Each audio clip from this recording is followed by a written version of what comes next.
Kampung Midwana di Kabupaten Cianjur menjadi tujuan petualangan akhir pekan saya kali ini. Ada tradisi-tradisi yang masih terjaga di Kampung Midwana, tentu sayang kalau dilewatkan begitu saja. Ini dia, kita sudah semangat sekali mau ke Kampung Midwana. Di sana ada marak sungai untuk mencari ikan payo. Ikan payo, apakah itu? Ikuti jejak saya, jejak petualang. Payo merupakan kuliner unik yang hanya dapat ditemui di kampung adat Midwana. Mencari payo biasa dilakukan beramai-ramai.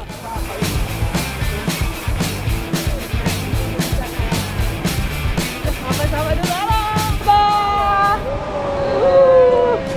Ini nih, saya sudah ditungguin sama Abang Yayat dan Abang Usman serta warga lokal di sini. Kita mau marak sungai ya? Iya. Mau marak sungai. Kita mau marak sungai untuk mencari ikan payo. Seperti apa itu? Ikuti jejak saya. Jejak petualang.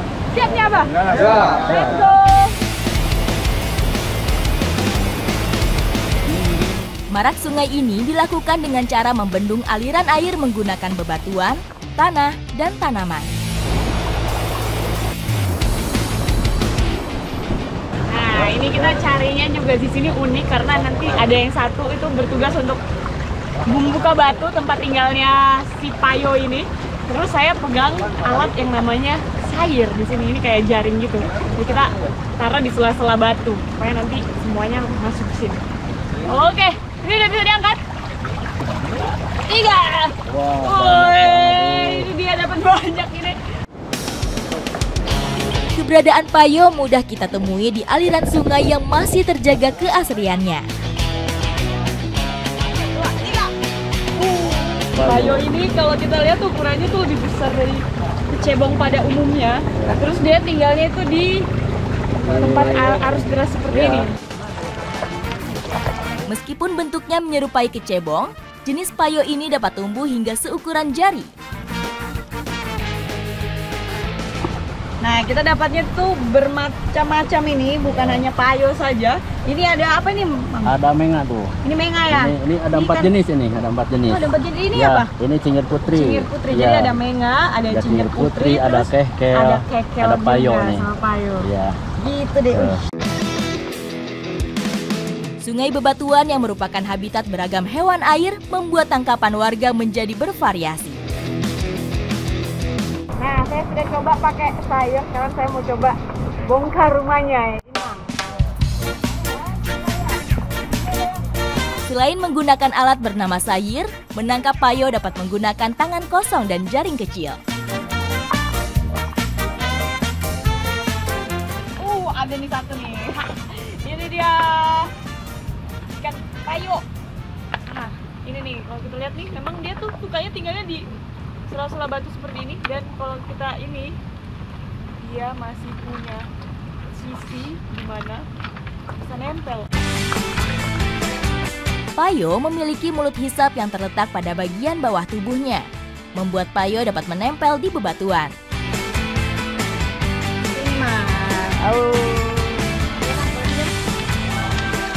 Ini dia, kita dapat banyak ya. Iya. Ini dia hasil marak sungai. Ini ikan payonya ini banyak, dan memang kalau di sini tuh biasa dikonsumsi, jadi makanan kesukaannya juga. Jadi saya sudah penasaran nih, pengen banget mengolah ini. Ikuti jejak saya, jejak petualang.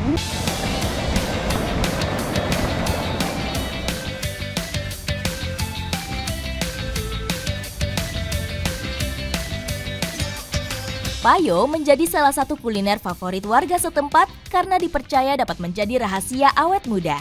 Biasanya payo dimasak menggunakan resep tradisional, namun kali ini saya dan rekan campervan tertarik untuk membuat olahan yang berbeda. Pemandangan sekitar yang indah membuat kegiatan memasak di campervan semakin terasa berbeda. Ini dia, payo yang tadi sudah dicari, sudah dibersihkan juga nih. Mantap. Ini dia payonya, sekarang saya dan Om Erik mau olah menjadi spaghetti saus payo. Ikuti jejak saya, jejak petualang. Ayo. Payo yang dibersihkan dan diberi garam, digoreng hingga kering supaya teksturnya lebih crispy. Sembari menunggu matang, kami lanjut memasak spaghetti. Bumbu halus berbahan bawang putih cincang, irisan bawang merah dan cabai harus ditumis terlebih dahulu. Setelah aromanya wangi, tambahkan saus dan masukkan payo yang telah digoreng.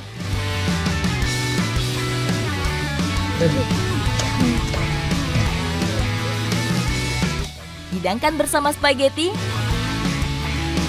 payo pun siap disantap. Ini dia, spaghetti kita sudah jadi Om ya. Ini dia sudah jadi, sekarang waktunya kita mencicipi rasa dari spaghetti saus payo. Makan Om. Olahan ikan payo yang didapat dari sungai yang masih terjaga kealamiannya tergolong aman untuk dikonsumsi. Banget Om, enak ya Om ya?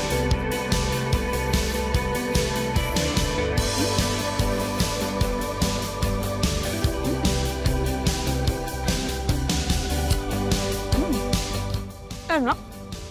Kalau saya bilang ini rasanya sausnya mantep banget ya. Terus kalau payonya sendiri nih kayak teri karena digorengnya sampai kering banget ini. Terus pas makan tuh ada krenyes-krenyes gitu, kriuk, enak.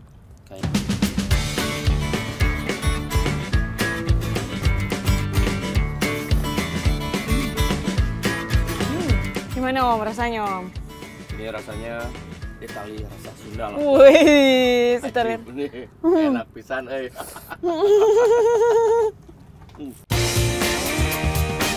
Meskipun ikan payonya kami olah dengan cara yang sedikit berbeda, namun sama sekali tidak mengurangi kenikmatannya. Tekstur crispy-nya berpadu sempurna dengan bumbu sederhana dan spaghetti.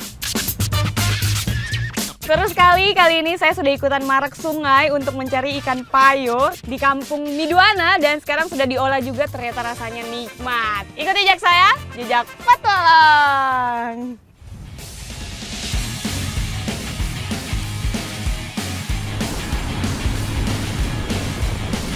Mengukir cerita petualangan di bumi Parahyangan seperti tak ada habisnya. Camper van yang saya naiki pun sudah bergeser ke daerah perkebunan teh di Sumedang.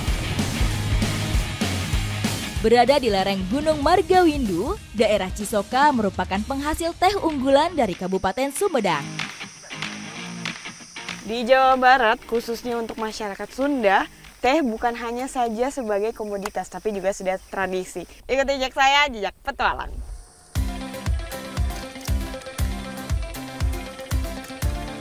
Wah, Ibu ini ada embunnya ya?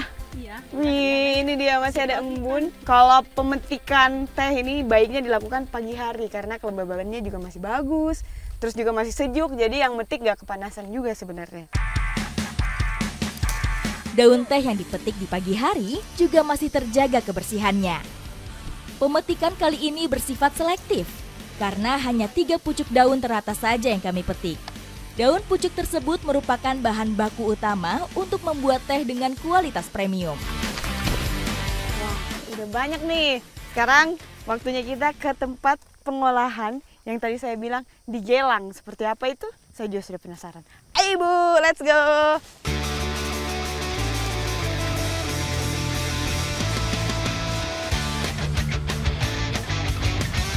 Kalau di Garut ada teh bejek, di Sumedang punya teh gelang.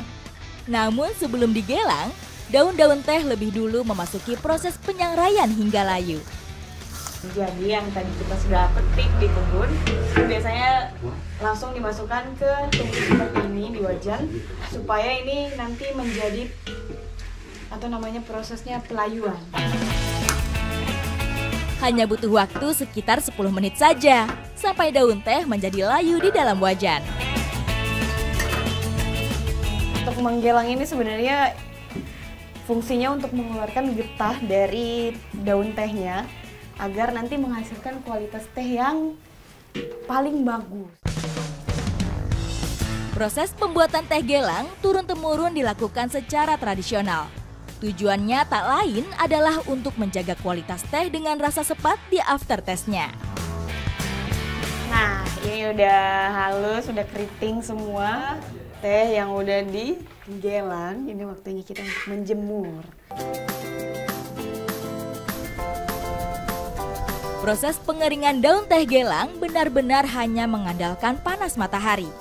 Jika cuaca cerah, hanya butuh waktu sehari sampai daun teh benar-benar kering. Ibu. Oh, kita ngeteh dulu ya? Siap.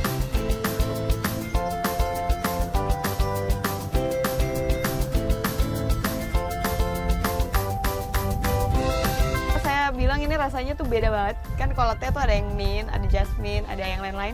Cuman ini tuh rasanya tuh kayak agak sepet-sepet gitu, cuman segar. Jadi pas diminum tuh rasanya nagih.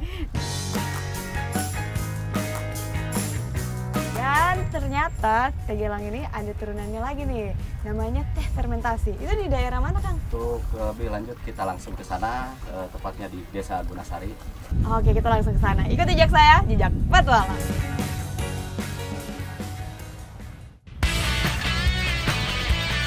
Tidak semua teh bisa difermentasi. Hanya teh yang diolah secara tradisional saja yang bisa menghasilkan rasa terbaik teh fermentasi. Oke, ini saya mau bantuin sekarang. Di sini sudah ada teh gelangnya. Nah, ini dia. Ini masih yang baru akan dibungkus ke dalam apa nih namanya, Kang? Kantong. Kantong. Ternyata proses pembuatan minuman fermentasi teh jauh lebih rumit jika dibandingkan dengan pembuatan teh gelang. Nah, ini gede banget. Ini 200 liter ada, Kang? 200 liter, wow. Jadinya sekitar 600 botol. Nah, jadi gede gini. Oh, oke. Karena memang besar sekali nih, jadi harus diikat seperti ini supaya nanti angkatnya gampang. Terus kemudian ini ditunggu berapa lama nih, Kang? Ya, Sampai setelah meresap. dia kira-kira 10 menit lagi nih dia mendidih. Udah matiin kompor, dibiarin semalaman. Oh. Selama proses pendinginan, tutup tungku tidak boleh dibuka sama sekali. Karena jika sampai terbuka, akan memudarkan kualitas rasa teh gelang itu sendiri. Nah, ini dia ruang rahasianya. Jadi di sini proses fermentasinya ada di dalam ini, dan kalau di sini memang harus dijaga supaya gelap karena cahaya itu mempengaruhi. Kemudian suhunya tuh harus di sekitar 20-28 derajat Celcius. Di kamar gelap inilah proses peragian sebagai inti dari pembuatan teh fermentasi berlangsung. Butuh waktu sekitar 1 minggu sampai air teh di dalam bisa disuling dan menghasilkan rasa yang berbeda. Secara rasa, teh hasil fermentasi hampir sama dengan rasa air tape. Meski sudah berubah rasa, namun ragam manfaat yang terkandung dalam teh tidaklah berkurang. Kalau ini berarti yang sudah jadinya ya, Kang? Ya, itu udah jadi. Udah jadinya. Tapi ini udah dipesan sama orang.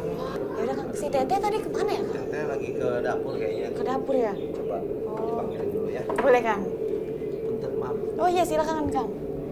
Nah, Eh, ini dia yang adalah hasil kreativitas anak bangsa yang kreatif banget nih. Jadi memang luar biasa. Ikut jejak saya, jejak petualang. Kang, jadi pamit ya, Kang. Dah.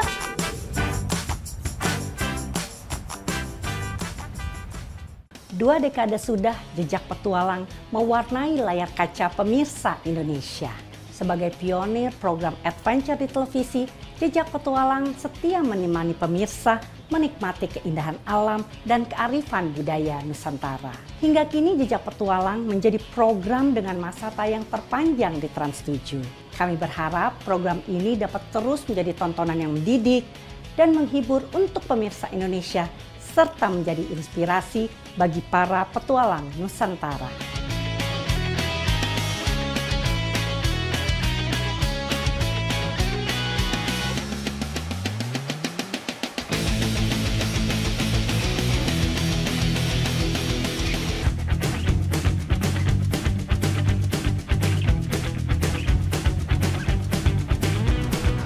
Dari wilayah Sumedang, roda camper van berputar menuju ke arah Garut Selatan. Ini saya dari utara menuju ke selatan Jawa Barat, dan karena ini harinya sudah mulai gelap, kita mau cari tempat camping yang bagus. Kali ini saya bersama teman-teman dari camper van Karesidenan Bogor. Ikut jejak saya, jejak petualang.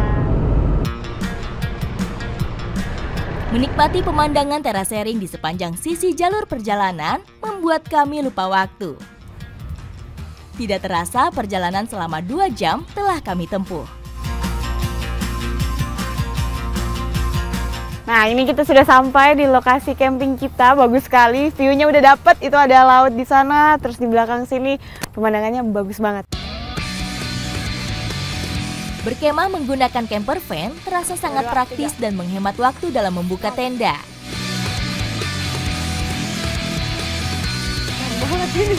Beristirahat di dalam roof tent camper van juga terasa nyaman meskipun berada di alam terbuka. Good night. Udah malam, sekarang waktunya kita istirahat karena tenda saya juga sudah dibuka seperti ini. Waktunya tidur. Oke, langsung kita naik. Setelah cukup beristirahat, matahari pagi mulai mengintip. Kami pun memulai hari ditemani secangkir teh hangat. Iya, ini dia pas banget pagi-pagi subuh-subuh seperti ini. Saya juga nggak tahu hari ini mau ngapain. Ketemu mamang-mamang ini mau cari kroto, jadi saya mau ikutan cari kroto.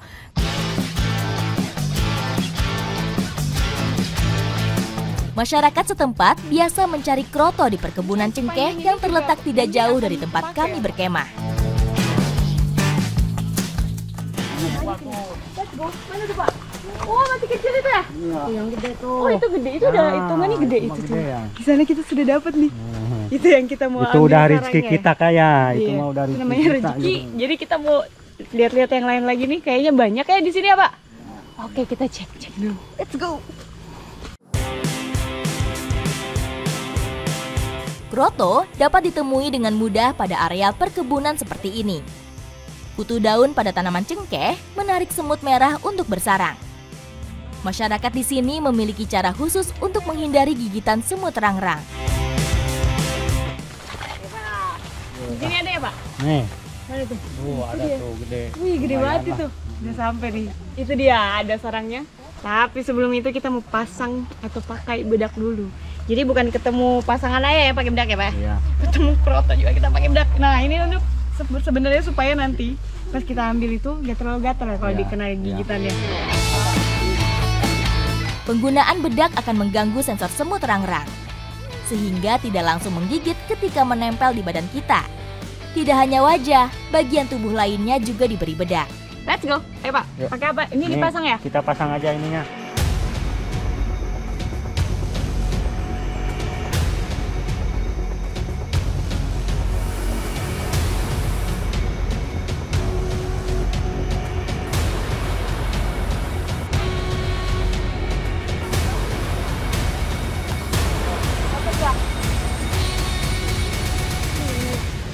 Memang kalau untuk satu pohon sendiri tuh bisa lebih dari satu sarangnya. Dan yang kalau kita lihat nih sebenarnya kalau sarangnya ini ketinggiannya juga bervariasi. Jadi ada yang tinggi banget, ada yang lumayan nih. Saya pun berinisiatif untuk mengambil kroto dengan memanjat pohon karena sarang yang berada di ketinggian. Kelihatan ini. Bisa ya, Pak ya? Oh, nggak kelihatan juga dari saya sini ya. Ini dia, memang kalau yang dari atas ini perbedaan sama yang tadi kita ambil di bawah ini, di sini cukup menantang karena kita harus jaga keseimbangan. Terus apa ya, harus cari pegangan juga, dan kebetulan ranting di sini tuh kecil-kecil, jadi agak deg-degan juga. Semut merah membuat sarang di atas pohon berkayu untuk menghindari ancaman predator, sehingga sangat sulit untuk menjangkau sarangnya. Udah dapat krotonya, tapi bukan krotonya saja tuh yang turun, ada semutnya juga banyak sekali. Sarang semut merah mudah rusak apabila terkena hujan deras. Itu sebabnya kroto yang didapat ketika musim hujan tidaklah banyak. Ini dia, kita sudah dapat, penuh perjuangan dengan berbagai macam cara kita ambilnya, dan sudah ini buat saya aja boleh, Bapak? Apa? Ini krotonya. Siap, saya mau olah di camper van sama teman-teman nanti. Ikuti jejak saya, jejak petualang. Nih, Kak.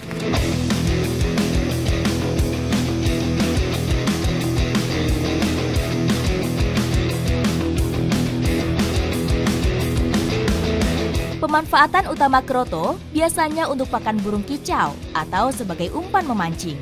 Namun, tidak jarang kroto juga diolah menjadi kuliner yang lezat. Nah, ini Ini dia krotonya yang tadi sudah diambil. Sekarang saya dan Teteh mau olah menjadi oseng kroto. Oke. Ini dia bumbunya sudah siap. Sekarang kita mulai aja, Teh. Sip. Sebelum dimasak, semua bahan terlebih dahulu dipotong-potong.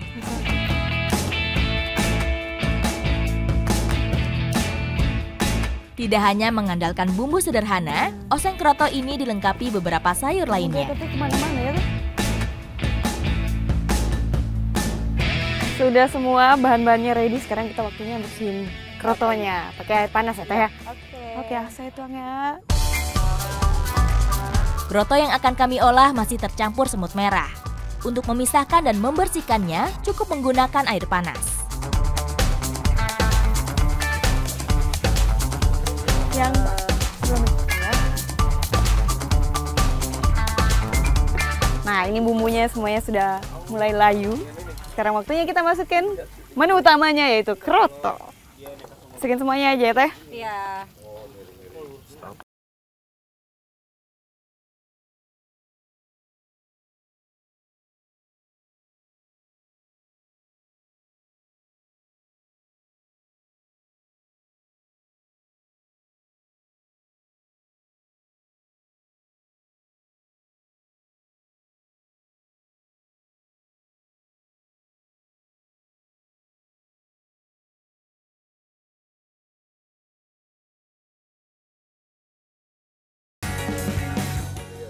Ini dia, sudah jadi. Sekarang waktunya kita menikmati oseng-oseng kroto. Ayo, Iya. Teh, makan. Ayo, makan dong. Ayo. Wow. Meskipun terkesan tidak lazim, menikmati kroto bersamaan dengan semut merah seperti ini lebih bernutrisi. Kandungan protein yang terdapat pada semut merah bahkan lebih tinggi dibandingkan protein telur ayam.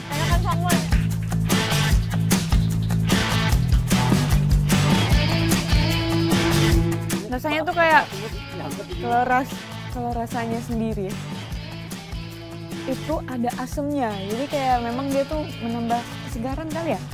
Cuman memang kalau teksturnya dia agak sedikit krenyes-krenyes ya. Krenyes-krenyes. Ada Kalau Oke. aromanya kayak kelapa ya. Aromanya kayak agak asam-asam juga ya kan? Asem-asem. Kayak tape ya. Nah, itu dia kayak tape kalau aromanya sendiri nih. Enak kan? Rasa yang terdapat pada semut merah memberikan rasa masam alami menyerupai perasan lemon. Selain itu, teksturnya yang beragam semakin memperkaya rasa. Wah, nggak nyangka ya petualangan saya kali ini. Hari ini bisa ikutan cari kroto yang super menantang. Terus bisa olah krotonya jadi makanan yang cantik dan juga enak seperti ini. Di Camper Van juga diolahnya. Ikut jejak saya, jejak Parwa!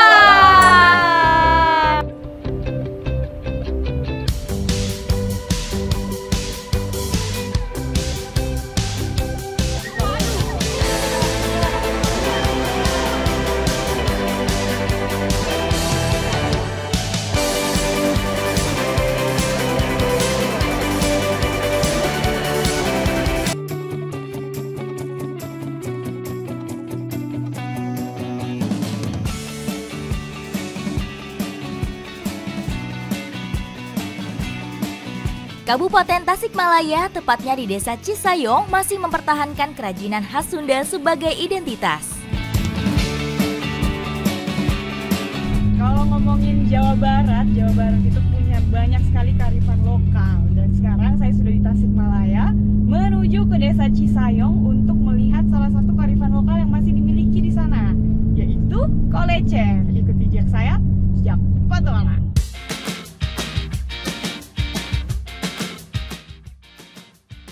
Saya melaju menuju Kampung Kolecer yang berjarak 30 menit dari pusat kota.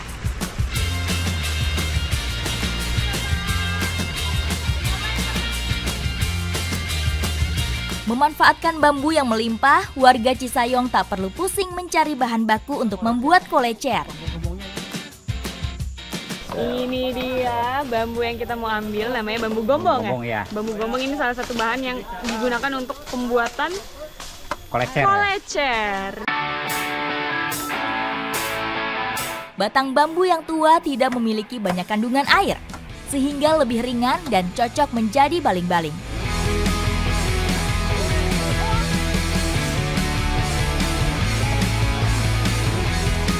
Bambu gombong dapat tumbuh tinggi hingga 25 meter dengan diameter mencapai 10 cm.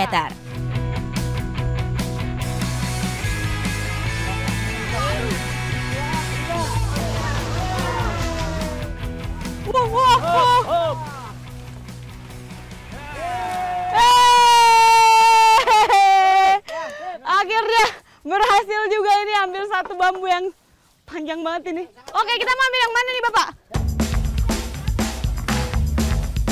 Batang bambu yang telah kami tebang ini selanjutnya dibagi lagi menjadi kolecer berukuran 3 hingga 4 meter. Nah, ini dia bambu-bambu yang akan kita pakai untuk membuat kolecer di sana. Jadi sekarang udah semua ya, Bapak ya? Nah, oke, kita langsung let's go. Oke, ayo Bapak, diangkat. Proses membuat bambu menjadi kolecer terbilang cukup panjang.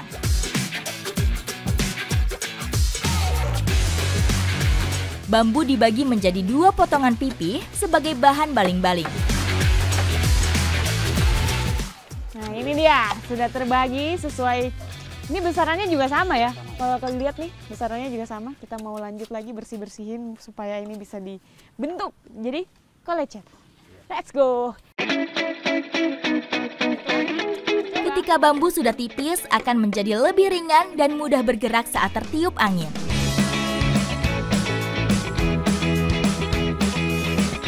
Ini bambunya sudah ditipisin. Sekarang kita mau halusin dulu pakai ini alat ini. Namanya sugu keyep. Kalau bahasa Sundanya keyep itu kepiting ya, Bapak? Kepiting. Makanya nih bentukannya mungkin kayak kepiting jadi dinamainnya sugu keyep.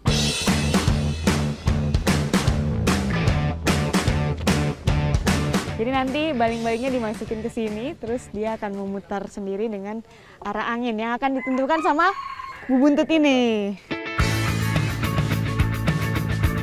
Bagian yang tak kalah penting adalah bubuntut yang terbuat dari daun kelapa. Kita sudah siap, semuanya sudah ready. Kita mau langsung ke lokasi pemasangan kolecernya. Ayo Bapak, let's go!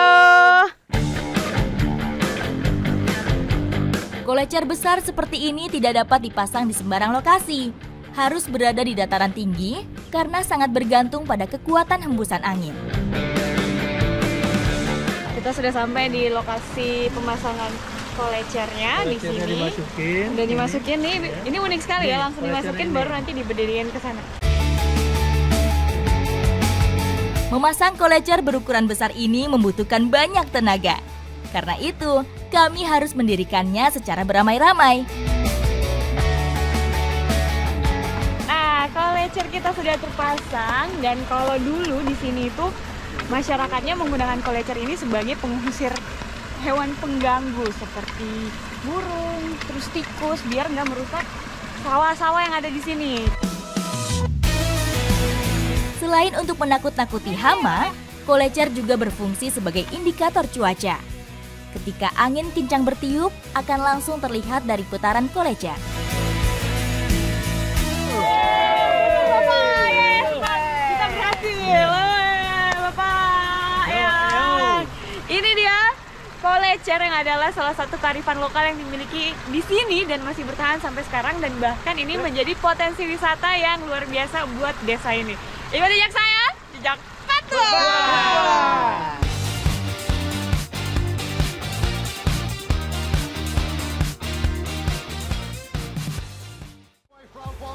Perebutan gelar juara menjadi lebih seru dengan kemenangan Bezeki serta insiden yang dialami Peko Bagnaia.